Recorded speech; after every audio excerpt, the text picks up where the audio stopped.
The reason why I chose to come to the Unlock sessions, kind of simple. What happened was I heard Jonathan speak in Las Vegas, and I kind of stalked him a little bit on YouTube and heard how he thought differently from everybody else in the industry. One of the things that I like to do is I like to follow individuals who think differently, completely differently. So that blew my mind the way that he thought, largely because I didn't know half the stuff, well, all the stuff that he was talking about. So it attracted me to the fact that I said I have to take time to come to this phenomenal opportunity. I honestly think that Jonathan's not charging enough.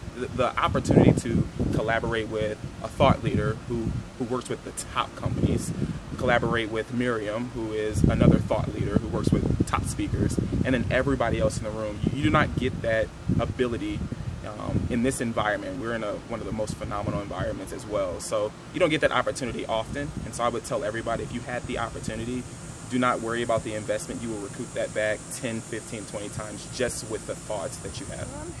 I think the one specific thing is the ability to think differently. Once you're able to think differently, you're able to do all types of different things. So the ability to think differently, and the ability to be led to think differently, and the ability to just expand your mind and think things that you never thought were possible. Yeah, so I expected to have steps. I expected to have some type of template. I didn't expect it to be so specific that I can leave today and implement the things tomorrow.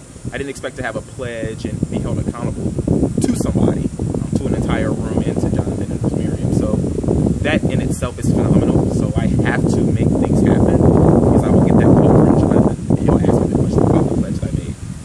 So the environment, I think, is key to unlocking your thinking. We're in an area that is completely away from the city, and I think that's the number one thing. You're out and you're in an environment where you hear birds chirping all the time, louder than you hear people talk. And so I think that environment sets you up to think about things that you normally would not be able to think about.